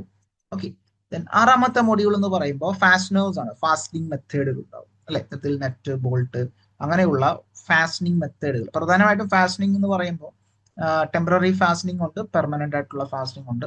അപ്പോൾ അത്തരത്തിൽ ടെമ്പററി ആയിട്ടുള്ള നെറ്റ്, ബോൾട്ട്, പെർമനന്റ് ആയിട്ടുള്ള വെൽഡിംഗ് എന്ന് പറയുന്ന പ്രോസസ് അല്ലെ, ഒരു മാനുഫാക്ചറിങ് പ്രോസസ് ഉണ്ട്. അപ്പോൾ ഫാസ്റ്റനിങ്ങുമായി ബന്ധപ്പെട്ട types of fastening, method of fastening, tools and equipments, fastening material. ഇത്തരത്തിൽ ഏതൊക്കെ ടൈപ്പ് ഫാസ്റ്റനേഴ്സ് ആണുള്ളത്, എങ്ങനെയാണ് നമ്മൾ ഫാസ്റ്റനിങ് ചെയ്യുന്നത്, അവിടെ യൂസ് ചെയ്യുന്ന ടൂളുകൾ എങ്ങനെയാണ്, എക്യുപ്മെന്റുകൾ എങ്ങനെയാണ്, ദെൻ ഫാസ്റ്റനിങ് മെറ്റീരിയൽസ് ഏതൊക്കെയാണ്. ഓക്കെ, ദെൻ അടുത്തത് ഡ്രെയിനേജ് സിസ്റ്റവുമായി ബന്ധപ്പെട്ടാണ്. So piping system in house drainage, testing of house drainage lines, waste storage tank, ventilating systems, public sewer system, inspection and maintenance of drainage lines. അപ്പോൾ അത്തരത്തിലുള്ള കാര്യങ്ങളാണ് drainage സിസ്റ്റവുമായി ബന്ധപ്പെട്ട അല്ലെ. അതായത് ഹൗസ് ഡ്രെയിനേജ്, ഹൗസിൽ നിന്ന് പുറത്തേക്ക് വരുന്ന ഡ്രെയിനേജുകൾ നമുക്ക് കൃത്യമായിട്ട് അത് പുറത്തേക്ക് എത്തിക്കേണ്ടതായിട്ടുണ്ട്. ഈ പറഞ്ഞ ഡ്രെയിനേജ് ലൈൻസുകൾ നമുക്ക് കൂടെ നമ്മൾ ടെസ്റ്റ് ചെയ്യേണ്ടതായിട്ടുണ്ട്. നമുക്ക് പ്രോപ്പർ ഫ്ലോസ് കിട്ടുന്നുണ്ടോ, അതിന്റെ ഡിസൈൻ കൺസിഡറേഷൻ എങ്ങനെയാണ്, സോ അതിന്റെ ഒരു ഫ്ലോ എങ്ങനെയാണ്. സോ അത്തരത്തിൽ വേസ്റ്റ് സ്റ്റോറേജ് ടാങ്കുകൾ, നമ്മളവിടെ യൂസ് ചെയ്യുന്ന വെന്റിലേറ്റിംഗ് സിസ്റ്റംസ് എങ്ങനെയാണ്, ദെൻ പബ്ലിക് സീവർ സിസ്റ്റം എങ്ങനെയാണ് അവിടെ വർക്ക് ആവുന്നുണ്ടാവുക. ഇത്തരത്തിൽ ആ ഡ്രെയിനേജ് ലൈൻസുകളിൽ നമ്മൾ ഏതൊക്കെ തരത്തിൽ ഇൻസ്പെക്ഷൻസ് ചെയ്യേണ്ടതായിട്ടുണ്ട്, മെയിൻ്റെനൻസ് ചെയ്യേണ്ടതായിട്ടുണ്ടോ എന്നൊക്കെ ഉള്ളത് നമുക്ക് മനസ്സിലാക്കണം. സോ 7ാമത്തെ മൊഡ്യൂൾ എന്ന് പറയുന്നത് ഡ്രെയിനേജ് സിസ്റ്റം ആണ്. അപ്പൊ 6 ഫാസ്റ്റനേഴ്സ് അല്ലെങ്കിൽ ഫാസ്റ്റനിങ് മെത്തേഡുകൾ, 7 ഡ്രെയിനേജ് സിസ്റ്റം. അപ്പം 6ഉം 7ഉം തന്നെ എത്രയാണ്, 10 മാർക്ക് വെച്ചിട്ടാണ് നമ്മൾ പഠിക്കേണ്ടതായിട്ടുള്ളത്. സോ ഓരോ മൊഡ്യൂളിൽ നിന്നും 10 മാർക്ക് വീതം ക്വസ്റ്റ്യൻസ് പ്രതീക്ഷിക്കാം.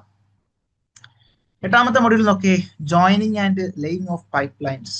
ഇത്തരത്തിൽ പൈപ്പ് ലൈനുകൾ ജോയിൻ ചെയ്യുന്നു അല്ലെങ്കിൽ ലേ ചെയ്യുന്നു ബന്ധപ്പെട്ടാണ്. So various types of pipe joint വളരെ വളരെ ഇമ്പോർട്ടന്റ് ആണ് അല്ലെ. ഇത്തരത്തിൽ പ്രധാനപ്പെട്ട പൈപ്പ് ജോയിന്റുകളുണ്ട്. ഫോർ എക്സാമ്പിൾ ഫ്ലാഞ്ചഡ് ജോയിന്റ് ഉണ്ട്, വെൽഡഡ് ജോയിന്റ് ഉണ്ട്, അല്ലെങ്കിൽ സോൾഡേർഡ് ജോയിന്റുകളുണ്ട്, then socket and spigot joint, collar joint, expansion joint, അങ്ങനെ നിരവധി ജോയിന്റുകൾ ഉണ്ടാകാറുണ്ട്. ഇത്തരത്തിൽ ഏതൊക്കെ തരത്തിലാണ് method of pipe joining, pipe joining മെത്തേഡുകൾ ഏതൊക്കെയാണ്, ജോയിനിങ് നമ്മൾ യൂസ് ചെയ്യുന്ന മെറ്റീരിയൽ ഏതൊക്കെയാണ്, ഇത്തരത്തിൽ method of trenching and laying of pipe, ഇത്തരത്തിൽ പൈപ്പ് ലേ ചെയ്യണമെന്നുണ്ടെങ്കിൽ ഇത്തരത്തിൽ ട്രെഞ്ച് എടുത്ത് വേണം നമ്മൾ അതിലേക്ക് പൈപ്പ് ലേ ചെയ്യുന്നതിന് വേണ്ടിയിട്ട് അല്ലെ. അപ്പൊ അത്തരത്തിൽ ആ ട്രെഞ്ചസുമായി ബന്ധപ്പെട്ട് പൈപ്പിന്റെ സൈസുമായി ബന്ധപ്പെട്ടുള്ള കാര്യങ്ങൾ പഠിക്കേണ്ടതായിട്ടുണ്ട്. അങ്ങനെയാണ് joining and laying of pipe ലൈൻസുമായി ബന്ധപ്പെട്ട് 10 മാർക്കാണ് 8ാമത്തെ മൊഡ്യൂളിൽ നിന്ന് പഠിക്കേണ്ടത്. ഓക്കെ, അടുത്തത് മേസൺട്രി എന്ന് പറയുന്ന ഒരു ഏരിയ ആണ്. സോ സിവിൽ ഓറിയന്റഡ് ആയിട്ടുള്ള ടോപ്പിക്കാണ് മേസൺട്രി. സോ നമുക്കറിയാം അവിടെ മേസൺസ് ഉണ്ടാകും, അവർ യൂസ് ചെയ്യുന്ന ഹാൻഡ് ടൂൾസുകൾ, അവിടെ അവർ പ്രിപ്പയർ ചെയ്യുന്ന മെറ്റീരിയലുകൾ ഉണ്ടാകാറുണ്ട്. അപ്പോൾ സിമെന്റുമായി ബന്ധപ്പെട്ടുള്ള കാര്യങ്ങൾ. Okay, then types of method of construction, quality measures in construction, scaffoldings അല്ലെ. ഇത്തരത്തിൽ സ്കഫോൾഡിങ്സ് നമ്മൾ യൂസ് ചെയ്യാറുണ്ട് നമ്മളുടെ ഉയർന്ന ഭാഗത്തൊക്കെ വർക്ക് ചെയ്യുന്നതിന് വേണ്ടിയിട്ട്. Then quality of measures in കൺസ്ട്രക്ഷനുമായി ബന്ധപ്പെട്ട് അവിടെ ക്വാളിറ്റി എങ്ങനെയാണ് മെയിൻറ്റെയിൻ ചെയ്യുന്നുണ്ടാകും. Types and methods of construction, ഇതിൽ മെസണുമായി ബന്ധപ്പെട്ട് അല്ലെ, ഇതിൽ എക്യുപ്മെന്റ്സ്, ടൂൾസ് അല്ലെങ്കിൽ മെറ്റീരിയൽസ്, പ്രിപ്പറേഷൻ, അങ്ങനെയുള്ള കാര്യങ്ങളുമായി ബന്ധപ്പെട്ട് ഏതൊക്കെ തരത്തിലുള്ള കൺസ്ട്രക്ഷൻ മെത്തേഡ്സുകളാണ് അവിടെ പ്രധാനമായിട്ടും യൂസ് ചെയ്തത്. അപ്പോൾ അത്തരത്തിലുള്ള കാര്യങ്ങൾ മേസൺട്രി എന്ന് പറയുന്ന ഒരു മൊഡ്യൂളുമായി ബന്ധപ്പെട്ട് 9ാമത്തെ മൊഡ്യൂളാണ്. ഇനി അത് 10 മാർക്കാണ് അതിന്റെ വെയിറ്റേജ്. അപ്പൊ എല്ലാ മൊഡ്യൂളുകളും 10 മാർക്ക് തന്നെയാണ്. സോ ലാസ്റ്റ് മൊഡ്യൂളിലേക്ക് വരുമ്പോൾ റെയിൻ വാട്ടർ ഹാർവെസ്റ്റിംഗ്, അതുപോലെ തന്നെ ഹീറ്റിംഗ് സിസ്റ്റം. അപ്പോൾ അവിടെ റെയിൻ വാട്ടർ ഹാർവെസ്റ്റിങ്ങും അതുപോലെ തന്നെ ഹീറ്റിംഗ് സിസ്റ്റം, നമുക്കറിയാം വെള്ളം ചൂടാക്കി യൂസ് ചെയ്യാറുണ്ട് അല്ലെ, നമ്മൾ വാട്ടർ ഹീറ്റേഴ്സ് യൂസ് ചെയ്യാറുണ്ട്. ഓക്കെ, അപ്പൊ അങ്ങനെയുള്ള കാര്യങ്ങൾ ഹീറ്റിംഗ് സിസ്റ്റവുമായി ബന്ധപ്പെട്ട് നമ്മൾ മനസ്സിലാക്കേണ്ടതായിട്ടുണ്ട്.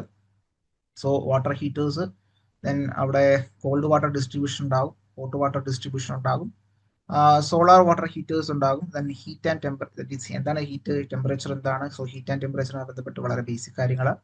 ടൈപ്സ് ഓഫ് ഹീറ്റിംഗ് സിസ്റ്റത്തിന്റെ ബേസിക് ടൈപ്സുകൾ ഏതൊക്കെയാണ്, അങ്ങനെയുള്ള കാര്യങ്ങളാണ് 10ാമത്തെ മൊഡ്യൂളുമായി ബന്ധപ്പെട്ട് മനസ്സിലാക്കേണ്ടതായിട്ടുള്ളത്. ഓക്കെ, സോ എല്ലാ മൊഡ്യൂളുകളും നമ്മൾ 10 മൊഡ്യൂളുകളും നമ്മളൊന്ന് മനസ്സിലാക്കി എന്താണ് ഉദ്ദേശിക്കുന്നത് എന്നുള്ളത്. അപ്പോൾ ഓരോ മൊഡ്യൂളുകളും വളരെ ഇമ്പോർട്ടന്റ് ആണ്. എല്ലാ മൊഡ്യൂളുകൾക്കും അതിൻ്റെതായിട്ടുള്ള വെയിറ്റേജ് ഉണ്ട്. എല്ലാവർക്കും 10 മാർക്കിന്റെ വെയിറ്റേജ് ആണ് ഉള്ളത്. 10 മാർക്കാണ് വെയിറ്റേജ്. സോ ഓരോ മൊഡ്യൂളും നമുക്ക് നോക്കുകയാണെന്നുണ്ടെങ്കിൽ 1ാമത്തെ module safety and hand tools ആണ്. സേഫ്റ്റി ആൻഡ് ഹാൻഡ് ടൂൾസുമായി ബന്ധപ്പെട്ട് 10 മാർക്കാണ് അതിന്റെ വെയിറ്റേജ് എന്നുള്ളത് നമ്മൾ കണ്ടു. 2ാമത് മെറ്റൽസ് ആൻഡ് പൈപ്പ് ഫിറ്റിംഗ്സ് ആണ് 2ാമത്തെ മൊഡ്യൂള്. ഏതൊക്കെ type metal, ferrous, non ferrous മെറ്റൽസുകൾ, then pipe fittings, different types of pipe fittings. Then water and water distribution ആണ് 3ാമത്തെ മൊഡ്യൂള്. 4ാമത്തെ module pump and pumping. 5 plumbing and sanitary fittings. 6ാമത്തെ module fasteners ആണ്. 7ാമത്തെ മൊഡ്യൂൾ ഡ്രെയിനേജ് സിസ്റ്റവുമായി ബന്ധപ്പെട്ടുള്ള കാര്യങ്ങൾ. 8ാമത്തെ module joining and laying of pipe lines. 9 masonry. 6 rain water. അപ്പോൾ ഈ പറയുന്ന 10 മൊഡ്യൂളുകളും അല്ലെ, 10 മൊഡ്യൂളുകളും ഇതിന്റെ വെയിറ്റേജ് എന്ന് പറയുന്നത് 10 മാർക്സ് തന്നെയാണ്. എല്ലാ തരത്തിൽ 10 മാർക്സ് ആണ് നമ്മൾ വെയിറ്റേജ് കൊടുത്തിരിക്കുന്നത്. അപ്പോൾ ഓരോ മൊഡ്യൂളുകളും ഒരേ തുല്യത ഉണ്ട് അല്ലെ. എല്ലാ മൊഡ്യൂളുകളും തുല്യമായിട്ട് തന്നെ പഠിച്ച് മുന്നോട്ട് പോകാൻ മാത്രമേ നമുക്ക് ഉയർന്ന റാങ്ക് നേടാൻ കഴിയൂ. അപ്പോൾ ഇവിടെ ശ്രദ്ധിക്കേണ്ട കാര്യം, ഈ പറയുന്ന മോഡ്യൂളെല്ലാം നമ്മൾ ഐഡന്റിഫൈ ചെയ്തു. ഓക്കെ, ഈ മോഡ്യൂളുകളുമായി ബന്ധപ്പെട്ടുള്ള എല്ലാ ടോപ്പിക് വൈസ് വീഡിയോ ലൈബ്രറീസ്, നമുക്ക് റെക്കോർഡഡ് വീഡിയോ ലൈബ്രറീസ് നമുക്ക് അവൈലബിൾ ആണ്. സോ ഓരോ മൊഡ്യൂളുകളും അതായത് ടോപ്പിക്സ് വൈസ് ആ ഒരു സെഷൻസ് നിങ്ങൾ കാണുക, മനസ്സിലാക്കിയതിനു ശേഷം എന്താണ് അതുമായി ബന്ധപ്പെട്ടുള്ള ടെസ്റ്റ് സീരീസുകൾ അല്ലെ, MCQ ടെസ്റ്റ് സീരീസുകൾ ഉണ്ടാകും, അത് നിങ്ങൾ ചെയ്തു നോക്കുക. അതോടൊപ്പം ലൈവ് സെഷനുകൾ ഉണ്ടാവാറുണ്ട്. അപ്പോൾ ഈ പറയുന്ന MCQ ലൈവ് സെഷനുകൾ അറ്റൻഡ് ചെയ്യുക. ആ സമയത്ത് ആ ഒരു പർട്ടിക്കുലർ മൊഡ്യൂൾ വെച്ചിട്ടായിരിക്കും നമ്മൾ സെഷൻസ് മെയിൻറ്റെയിൻ ചെയ്യുന്നുണ്ടാവുക അല്ലെങ്കിൽ ഹാൻഡിൽ ചെയ്യുന്നുണ്ടാവുക. അപ്പൊ അത്തരത്തിൽ ആ ഒരു മൊഡ്യൂളുമായി ബന്ധപ്പെട്ടുള്ള എല്ലാ കാര്യങ്ങളും ആ ഒരു ലൈവ് സെഷനിൽ നമ്മൾ ഡിസ്കസ് ചെയ്ത് പോകുന്നുണ്ടാവും. ഓക്കെ, അതോടൊപ്പം ഏതെങ്കിലും തരത്തിലുള്ള ഡൗട്ടുകൾ ഉണ്ടെങ്കിൽ നിങ്ങൾക്ക് ലൈവായിട്ട് അത് ക്ലിയർ ചെയ്ത് മുന്നോട്ട് പോകാം. ഓക്കെ, ആ രീതിയിലായിരിക്കും നമ്മൾ ആ ഒരു ക്ലാസ്സസ് മെയിൻറ്റെയിൻ ചെയ്ത് പോകുന്നുണ്ടാവുക. അപ്പോൾ നിലവിലത്തെ ഒരു സ്റ്റാർട്ടിംഗ് പോയിന്റ് എന്ന നിലയിൽ നമ്മൾ എന്താ ചെയ്യേണ്ടത്, ഓരോ മോഡ്യൂളുകളും കൃത്യമായിട്ട് അനലൈസ് ചെയ്യുക. അനലൈസ് ചെയ്തതിനു ശേഷം 1 by 1 ഓരോ മൊഡ്യൂളുകളും ഇപ്പൊ നമ്മൾക്ക് എന്താണ് നമ്മുടെ സമയോചിതമായിട്ട് അത് വീഡിയോ ലൈബ്രറി, അതായത് നമ്മളുടെ റെക്കോർഡഡ് സെഷൻസ് 1 by 1 കവർ ചെയ്യാം. ഓക്കെ, സോ അതിൽ ഏതെങ്കിലും സെഷൻസിൽ ഏതെങ്കിലും ടോപ്പിക്കുകൾ ബുദ്ധിമുട്ടായിട്ട് തോന്നുന്നു എന്നുണ്ടെങ്കിൽ അത് മാർക്ക് ചെയ്ത് വെക്കുക. അതോടൊപ്പം വരുന്ന ലൈവ് സെഷനുകളിൽ ആ ടോപ്പിക്ക് നമ്മൾ ഒന്നുകൂടെ ഡിസ്കസ് ചെയ്ത് ക്ലിയർ ചെയ്ത് മുന്നോട്ട് പോകുന്നുണ്ടാകും. ഓക്കെ, അപ്പൊ ആ രീതിയിലായിരിക്കണം നമ്മൾ പഠിക്കേണ്ടത്. നിലവിലത്തെ ഒരു സിറ്റുവേഷൻ പ്രകാരം നമ്മളുടെ കയ്യിൽ കണ്ടന്റുകൾ എല്ലാം ഉണ്ട് എന്നുള്ളത് ഉറപ്പുവരുത്താം, അല്ലെ? സോ ആ കണ്ടന്റുകൾ 1 by 1 ആയിട്ട് കവർ ചെയ്ത് മുന്നോട്ട് പോകുക. അതിനകത്ത് യാതൊരുവിധ ബുദ്ധിമുട്ടും വരരുത്. അത് വേണം നമ്മൾ പ്ലാൻ ചെയ്യേണ്ടതായിട്ടുള്ളത്. കാര്യം നമ്മളുടെ മുന്നിൽ ഇപ്പോൾ ഒരു മിനിമം 6 months ഉണ്ടാവും, മാക്സിമം ഒരു 1 year റേഞ്ച് നമ്മുടെ കയ്യിലുണ്ട്. അപ്പോൾ മിനിമം വെച്ച് നോക്കുകയാണെങ്കിൽ തന്നെയും അപ്പോൾ അവിടെ ഓരോ മാസവും, അപ്പോൾ 6 മാസം കൊണ്ട് 10 മൊഡ്യൂളുകളുണ്ട്. അപ്പോൾ ഇത്തരത്തിൽ മാക്സിമം ഒരു 15 to 20 ഡേയ്സ് നിങ്ങൾ പ്രിപ്പയർ ചെയ്യുകയാണ്. അപ്പോൾ ഓരോ മൊഡ്യൂളിനും 15 to 20 ഡേയ്സ് വെച്ചുകൊണ്ട് നമ്മൾ പഠിക്കുകയാണെന്നുണ്ടെങ്കിൽ നമുക്ക് എന്ത് ചെയ്യാൻ സാധിക്കും? അത് വളരെ ഈസി ആയിട്ട് കവർ ചെയ്യാൻ സാധിക്കും, അല്ലെ? സോ അതോടൊപ്പം തന്നെ നമ്മളുടെ module wise live MCQ discussion സീരീസുകൾ ഉണ്ടാകാറുണ്ട്. അപ്പൊ അത്തരത്തിലുള്ള സീരീസുകളിൽ കൃത്യമായിട്ട് ഓരോ മൊഡ്യൂളുകൾ നമ്മൾ പ്രയർ ആയിട്ട് പറഞ്ഞിട്ട് നമ്മളോട് പറയാണ്, സോ വരുന്ന ദിവസം 1ാമത്തെ മൊഡ്യൂളിന്റെ MCQ ഡിസ്കഷൻ സീരീസ് ഉണ്ട്. സോ ആ ഒരു മൊഡ്യൂൾ കൃത്യമായിട്ട് നമ്മൾ പ്രിപ്പയർ ചെയ്യാം. സോ ടൈം ഉണ്ടാകും, പ്രിപ്പയർ ചെയ്യാം. പ്രിപ്പയർ ചെയ്ത് MCQ സെഷനിൽ അറ്റൻഡ് ചെയ്യുക. സോ ആ MCQ സെക്ഷനിൽ എന്താണ് കൃത്യമായിട്ട് എല്ലാ ടോപ്പിക്കുകളും കവർ ചെയ്യുന്ന രീതിയിലായിരിക്കും ക്വസ്റ്റ്യൻസ് സെറ്റ് ചെയ്തിട്ടുണ്ടാവുക. സോ അവിടെ എന്തെങ്കിലും ഡൗട്ടുകളോ ഏതെങ്കിലും ക്വസ്റ്റ്യൻസോ അല്ലെങ്കിൽ ഏതെങ്കിലും ടോപ്പിക്കുകളോ ഡൗട്ട് ഉണ്ട് എന്നുണ്ടെങ്കിൽ കൃത്യമായിട്ട് അത് ഐഡന്റിഫൈ ചെയ്ത് പ്രോപ്പറായിട്ട് ക്ലിയർ ചെയ്ത് മുന്നോട്ട് പോവുക. ഓക്കെ, സോ ആ രീതിയിലായിരിക്കും നമ്മളുടെ ആ ഒരു സ്ട്രാറ്റജി എന്ന് പറയുന്നുണ്ടാവുക. അപ്പൊ നമ്മൾ ചെയ്യേണ്ടത് നമ്മളുടെ കയ്യിലുള്ള സമയം കൃത്യമായിട്ട് യൂട്ടിലൈസ് ചെയ്യുക എന്നുള്ളതാണ്. സോ എല്ലാവരും തന്നെ ഒരു ദിവസം ഒരു 2 മണിക്കൂർ അല്ലെങ്കിൽ 3 മണിക്കൂറെങ്കിലും ഇതിന് വേണ്ടിയിട്ട് പ്രിപ്പറേഷൻ സ്റ്റാർട്ട് ചെയ്യേണ്ടതായിട്ടുണ്ട്. നിലവിലത്തെ അവസ്ഥയിൽ മുന്നോട്ട് പോകുന്തോറും നമ്മൾ അതനുസരിച്ചുള്ള 60 ഡേയ്സ് പ്ലാൻസ് അല്ലെങ്കിൽ 75 ഡേയ്സ് പ്ലാൻസ് ഒക്കെ നമ്മൾ മുന്നോട്ട് പോകുമ്പോൾ നമ്മൾ എക്സാം പ്രിപ്പറേഷൻ ഏകദേശം പകുതിയോളം ആകുമ്പോൾ നമ്മൾ പ്രത്യേകിച്ച് മോഡൽ ടെസ്റ്റുകളും അതോടൊപ്പം തന്നെ മറ്റ് സ്ട്രാറ്റജീസും നമ്മൾ നിങ്ങളുടെ മുന്നിലേക്ക് കൊണ്ടുവരുന്നുണ്ടാകും. സോ ആ രീതിയിൽ പ്രോപ്പറായിട്ട് അല്ലെങ്കിൽ ഒരു സിസ്റ്റമാറ്റിക് ആയിട്ട് പഠിച്ച് മുന്നോട്ട് പോവുകയാണെങ്കിൽ വളരെ ഈസി ആയിട്ട് നമുക്ക് ഈ എക്സാം ക്രാക്ക് ചെയ്തുകൊണ്ട് നമുക്ക് ജോലിയിലേക്ക് പ്രവേശിക്കാം. യാതൊരു ബുദ്ധിമുട്ടുമില്ല. അപ്പോൾ വേണ്ടുന്നത് മൊഡ്യൂളുകളെല്ലാം തന്നെ ഇപ്പോൾ 1ാമത്തെ മൊഡ്യൂളിൽ സ്റ്റാർട്ട് ചെയ്തിട്ട് ഒരു 1 വീക്ക് അല്ലെങ്കിൽ ഒരു 2 വീക്സിനുള്ളിൽ ആ ഒരു ടോപ്പിക്സ് മൊത്തം കവർ ചെയ്യുക. ശേഷം ആ ഒരു ക്വസ്റ്റ്യൻ ഡിസ്കഷൻ സീരീസുകൾ ഉണ്ടാകും, അത് നിങ്ങൾ ശ്രദ്ധിക്കുക. നേരത്തെ ചെയ്ത ലൈവിന്റെ റെക്കോർഡ് സെഷൻസ് ഉണ്ടാകും, പുതിയ ലൈവ് സെഷൻസുകൾ നമ്മൾ ഉടനെ അറിയിക്കുന്നുണ്ടാകും. അതുപോലെ തന്നെ എന്താണ് ഇവിടെ ശ്രദ്ധിക്കേണ്ട കാര്യം, മൊഡ്യൂൾ ടെസ്റ്റുകൾ ഉണ്ടാകും. സോ നമ്മളുടെ ആപ്ലിക്കേഷനകത്തുള്ള മൊഡ്യൂൾ ടെസ്റ്റുകൾ നിങ്ങൾ വളരെ ഇമ്പോർട്ടൻ്റ് ആണ്. സോ മൊഡ്യൂൾ ടെസ്റ്റുകൾ നിങ്ങൾ ചെയ്ത് നോക്കുക, അത് ട്രൈ ചെയ്യാൻ ശ്രമിക്കുക. സോ അതിനകത്ത് ക്വസ്റ്റ്യൻസുകൾ നിങ്ങൾക്ക് ബുദ്ധിമുട്ടായിട്ടുണ്ടെങ്കിൽ അത് നോട്ട് ഡൗൺ ചെയ്യുക, നെക്സ്റ്റ് സെഷനിൽ അത് ക്ലിയർ ചെയ്ത് മുന്നോട്ട് പോവുക. സോ ഈ ഒരു സ്ട്രാറ്റജിയാണ് നമുക്ക് ഇവിടെ നമ്മളുടെ ഒരു സ്റ്റഡി പ്ലാൻ നിലവിൽ നമ്മളുടെ മുന്നിലുള്ള സമയത്തിനനുസൃതമായിട്ട് മനസ്സിലാക്കേണ്ടത്. അപ്പോൾ ഹറിബറി വേണ്ട, വളരെ പതുക്കെ സാവധാനത്തിൽ 1 by 1 മൊഡ്യൂളുകൾ പഠിച്ച് മുന്നോട്ട് പോവുക.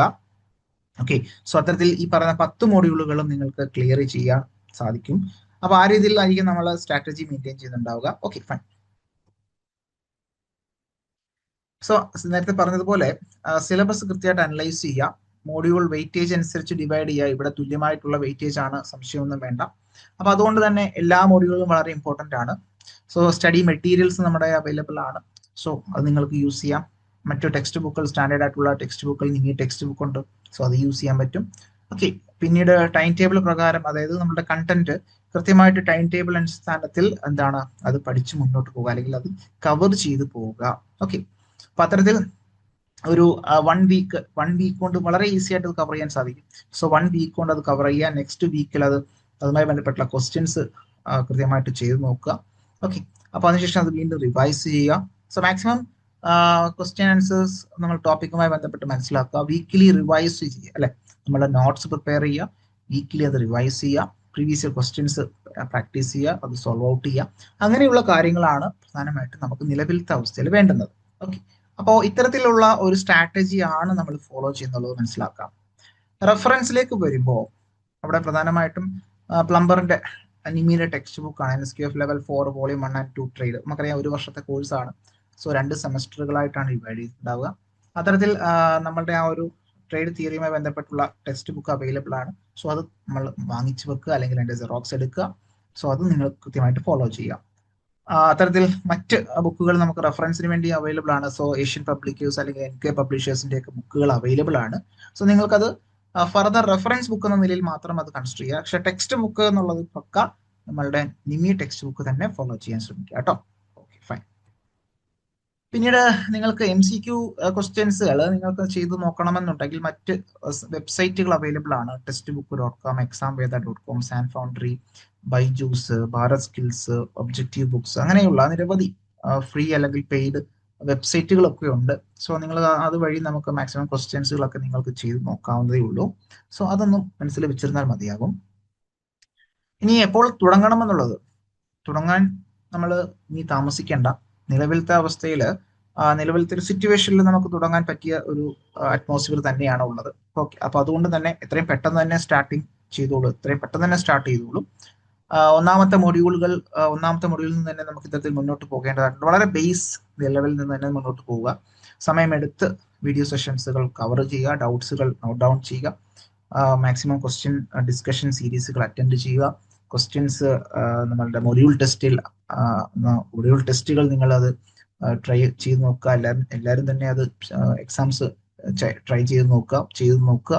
സോ ഡൗട്ടുകൾ ഉണ്ടെങ്കിൽ അത് ക്ലിയർ ആക്കി മുന്നോട്ട് പോവുക. സോ ഇതാണ് നമ്മുടെ സ്ട്രാറ്റജി. തുടങ്ങുന്നത് എത്രയും പെട്ടെന്ന് തന്നെ തുടങ്ങാം. നിലവിൽ തുടങ്ങാത്തവരുണ്ട് എന്നുണ്ടെങ്കിൽ എത്രയും പെട്ടെന്ന് തന്നെ സ്റ്റാർട്ട് ചെയ്യാം. സോ സ്റ്റാർട്ട് ചെയ്തിട്ട് ഒരു ലൈവാക്കി നിർത്തുക അല്ലെ. നമ്മുടെ എയിം എന്ന് പറയുന്നത് എന്താ? നമ്മുടെ എക്സാം ആണ് അല്ലെ. സോ ആ എക്സാമിന് വേണ്ടിയിട്ട് നമ്മൾ നന്നായിട്ട് തയ്യാറെടുക്കേണ്ടതായിട്ട് തന്നെയുണ്ട്. ഓക്കെ, സോ നമ്മളുടെ തയ്യാറെടുപ്പ് തുടങ്ങുക തന്നെ വേണം എത്രയും പെട്ടെന്ന്. ഓക്കെ, അപ്പോ എന്തുകൊണ്ട് ഇങ്ങനെ ഒരു സ്ട്രാറ്റജി മെയിൻറ്റെയിൻ ചെയ്യണം എന്ന് പറയാൻ കാര്യം, നമുക്കറിയാം നിലവിലത്തെ ഒരു PSC പരീക്ഷയുടെ ഒരു പാറ്റേൺ എന്ന് പറയുന്നത് വളരെ ഡിഫറെന്റ് ആണ് അല്ലെ. അപ്പോ എക്സാംസ് ക്വസ്റ്റ്യൻസിന്റെ ലെവല് മറ്റുള്ള എക്സാമിന് അല്ലെങ്കിൽ പ്രീവിയസ് ഇയർ എക്സാമിനെ കമ്പയർ ചെയ്യുമ്പോൾ അല്പം കൂടുതലാണ്. സോ അതിന്റെ ഒരു ലെവൽ ഓഫ് ടഫ്നെസ് കൂടിയിട്ടുണ്ട്. ക്വസ്റ്റ്യന്റെ ആ ഒരു മെത്തഡോളജി കൂടി മാറിയിട്ടുണ്ട്.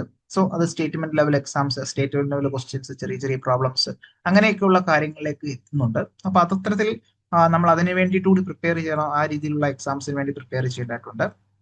ഓക്കെ, ദെൻ ഓരോ മാർക്കും വളരെ ഇമ്പോർട്ടന്റ് ആണ്. സോ ഓരോ മൊഡ്യൂളും വളരെ ഇമ്പോർട്ടന്റ് ആണ്. എല്ലാം തന്നെ വളരെ സമയമെടുത്ത് തന്നെ പഠിക്കുക. നിലവിലത്തെ സാഹചര്യത്തിൽ നമുക്ക് സമയം അവൈലബിൾ ആണ്. സമയമെടുത്ത് തന്നെ പഠിക്കുക. മാക്സിമം ഒരു 3 months കൊണ്ട് കവർ ചെയ്യുന്ന രീതിയിലേക്ക് എത്തിക്കുക. ബാക്കി 3 months ദെൻ അഗെയിൻ അത് റിവിഷൻ ആണ്. ഈ ഒരു കാര്യങ്ങൾ വീണ്ടും വീണ്ടും നമ്മൾ എന്ത് ചെയ്യുക, ചെയ്ത് മുന്നോട്ട് പോകുക എന്നുള്ളതാണ് അല്ലെ.